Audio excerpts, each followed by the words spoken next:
ఓం నమో భగవతే శ్రీ మేధాదక్షిణామూర్తయే.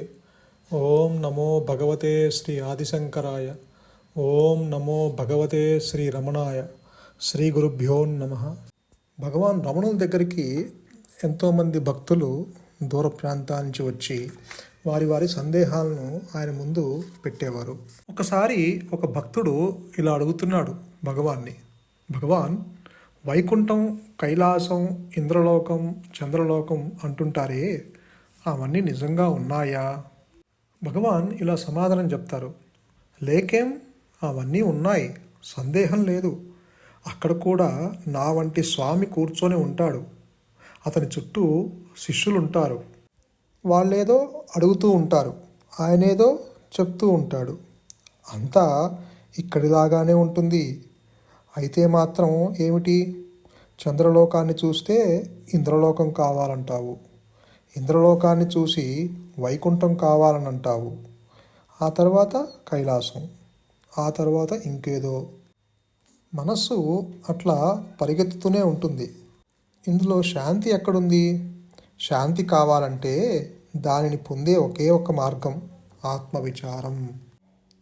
ఆత్మవిచారం ద్వారానే ఆత్మ సాక్షాత్కారం సంభవం. అది జరిగితే అన్ని లోకాలను ఆత్మలోనే దర్శించవచ్చు. అన్నిటికీ మూలం ఆత్మే. ఆత్మ సాక్షాత్కారం అయితే ఆత్మకి భిన్నంగా ఏదీ లేదని తెలుస్తుంది. అప్పుడు ఈ ప్రశ్నలు ఉదయించవు. వైకుంఠం ఉన్నా లేకపోయినా, కైలాసం ఉన్నా లేకపోయినా, నీవు మాత్రం ఇక్కడున్నావన్నది వాస్తవం. నువ్వు ఇక్కడ ఎట్లా ఉన్నావు, నువ్వు ఎక్కడ ఉన్నావు, వీటి గురించి తెలుసుకున్న తర్వాత ఇతర లోకాల గురించి ఆలోచించవచ్చు అంటారు భగవాన్. అంటే భగవాన్ ఏం చెప్తారంటే, ఈ వైకుంఠము, కైలాసము, లేకపోతే బ్రహ్మలోకము, ఇంద్రలోకము, ఇవన్నీ ఎవరు అడుగుతున్నారు? నేను అంటున్నావు కదా, ఆ నేను ఉన్నదేమో చూడు అంటున్నారు. నిజానికి ఇవన్నీ నీ ఆలోచనలు మాత్రమే. గాఢ నిద్రలో నువ్వు పడుకున్నప్పుడు కైలాసం ఎక్కడుంది, వైకుంఠం ఎక్కడుంది, లేకపోతే ఇంద్రలోకాలు ఎక్కడున్నాయి? నువ్వు నిద్రపోతున్నప్పుడు చక్కగా నీ యొక్క శరీరాన్ని, నీ యొక్క ఆలోచనల్ని, నువ్వు నీ యొక్క సంసారాన్ని, భార్య పిల్లల్ని, చివరికి నువ్వు పూజించే దైవాన్ని కూడా వదిలేసి హాయిగా పడుకుంటున్నావు కదా. మరి అక్కడ ఈ ప్రశ్నలు నువ్వు ఎందుకు అడగట్లేదు? మరి జాగృత అవస్థలో మరి నీకు ఇవన్నీ గుర్తొస్తున్నాయి. నీకు విడిగా ఏవో లోకాలు ఉన్నాయని, వాటిని దర్శించాలని ఇవన్నీ నీకు వస్తున్నాయంటే ఇవన్నీ కేవలం నీ ఆలోచనలు మాత్రమే. కాబట్టి గాఢ నిద్రలో నీకు ఎటువంటి ఆలోచనలు లేవు కాబట్టి అక్కడ నీకు ఏ ప్రశ్న ఉదయించలేదు. కాబట్టి ఈ మనస్సు బాహ్యానికి వస్తే నీకు ఈ ప్రపంచము, ఈ లోకాలు అన్నీ గుర్తొస్తాయి. అదే అంతర్ముఖమైన మనస్సే ఆత్మ అని చెప్తుంటారు గురువు గారు. అంటే ఆలోచనలు లేని మనస్సే ఆత్మ. ఇప్పుడు ఎవరన్నా ఏదన్నా ఎండ్రిని తాగారనుకోండి, కొంచెం ఎక్కువ తాగకపోయినా కొంచెం తీసుకున్నారనుకోండి, అది శరీరం లోపలికి వెళ్ళి అది ఎంతో కొంత చెడు చేస్తుంది. మనకి శరీరాన్ని చంపేయకపోయినా అది ఎంతో కొంత చెడు చేస్తుంది. అలానే నీకు పెద్ద పెద్ద చెడు తలంపులు రాకపోయినా కొంచెం చెడు తలంపులు వస్తున్నాయి అనుకోండి, అది కూడా మనసులోకి వెళ్ళి ఎంతో కొంత చెడు చేస్తుంది. ఇప్పుడు మనస్సు బాహ్యముఖానికి వస్తే నీకు ఈ ప్రపంచం కనిపిస్తుంది. అదే మనస్సు అంతర్ముఖమైతే లోపలికి వెళ్తే నీకు శాంతి, బయటకు వస్తే అశాంతి. నీకు లోపలికి వెళ్తే ఆ దేవుడు, బయటకు వస్తే ప్రకృతి. మనస్సు బయటికి వస్తే ప్రపంచము, లోపలికి వెళ్తే ఆత్మ. భగవాన్ ఏం చెప్తారంటే, మనస్సు బహిర్ముఖమైనప్పుడు నీకు ప్రపంచం తోస్తుంది. ఆ కారణంగా జగత్తు కనిపడినప్పుడు నీకు స్వరూపం తోచదు. అదే నీకు స్వరూపము ప్రకాశించినప్పుడు ప్రపంచం తోచదు.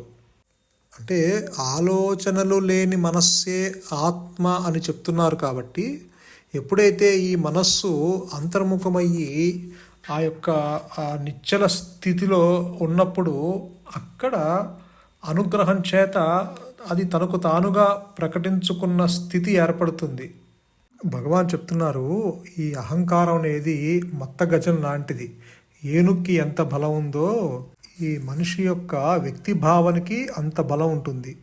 ఏనుగు ఒక్క సింహానికే లొంగుతుంది. ఏనుగు ఎవరికీ లొంగదు, ఒక్క సింహానికే లొంగుతుంది.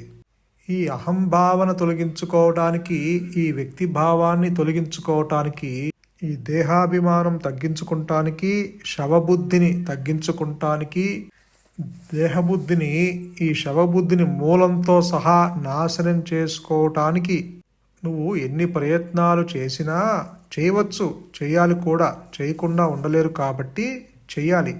కానీ గురువు అనుగ్రహం లేకుండా, దైవం అనుగ్రహం లేకుండా ఈ అహంభావము నశించదు.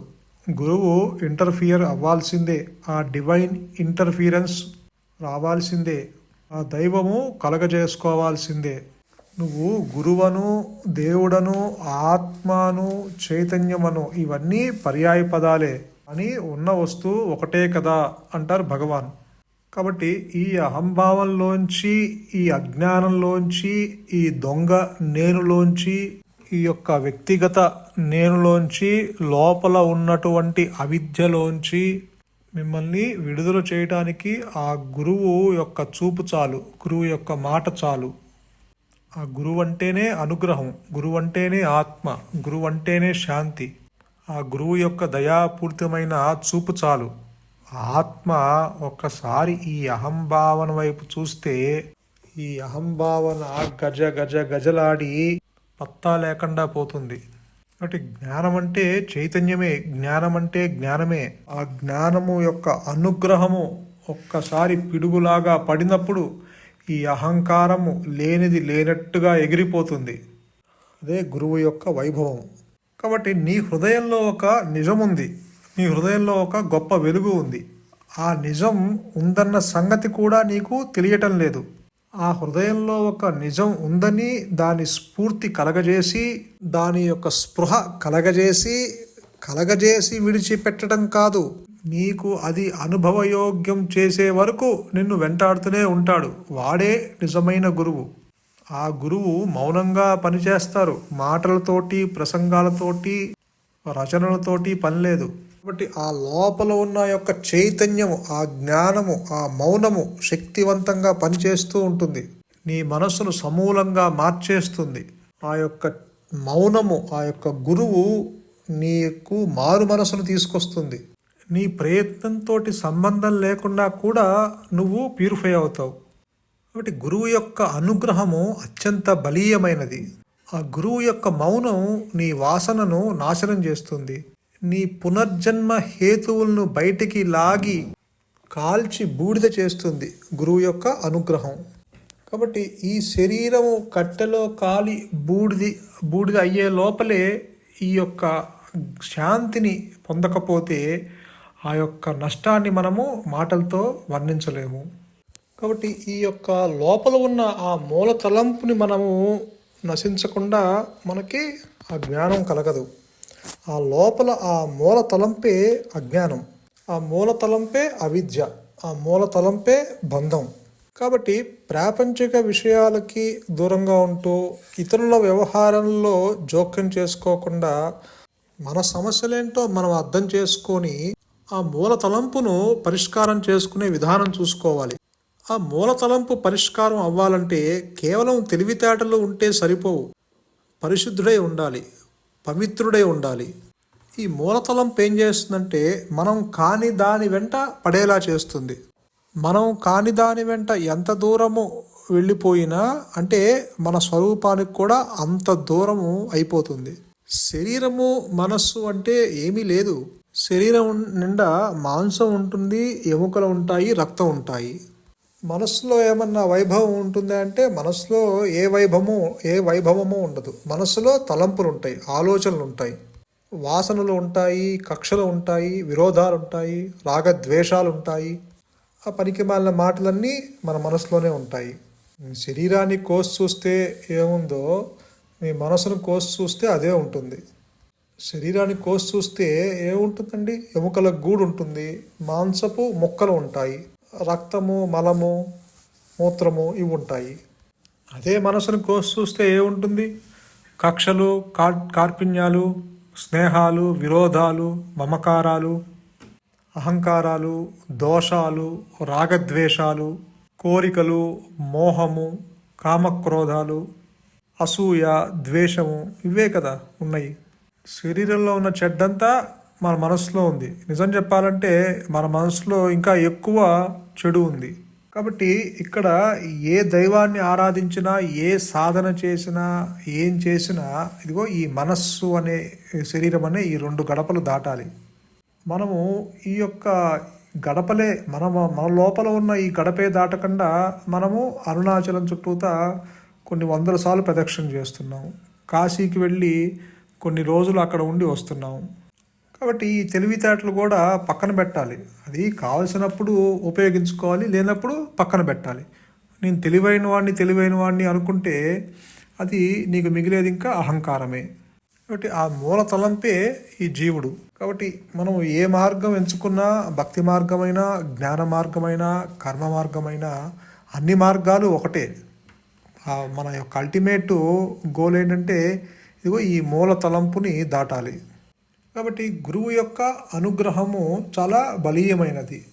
నీకు బ్రహ్మానుభవం పొందటానికి నీలో ఏ వాసనలు అడ్డుగా ఉన్నాయో, ఏ బలహీనతలు ఆటంకంగా ఉన్నాయో అన్నిటినీ ప్రవాహంలో బలమైన రాళ్ళు, దుంగలు ఎలా అయితే కొట్టుకుపోతాయో అలానే నీకు అదృష్టం వెంటాడుతున్నా, దురదృష్టం వెంటాడుతున్నా, పరిస్థితులు అనుకూలంగా ఉన్నా, వ్యతిరేకంగా ఉన్నా, ఆ జ్ఞానము, ఆ ఆత్మ, ఆ యొక్క గురువు, ఆ యొక్క మౌనము యొక్క అనుగ్రహంతో ఈ అహంకారము పూర్తిగా నశించబడుతుంది. అంటే లేనిది లేనట్టుగా ఎగిరిపోతుంది. సంతోషం. మౌనమే నీ సహజత్వం. మౌనమే శరణ్యం. ధన్యోస్మి.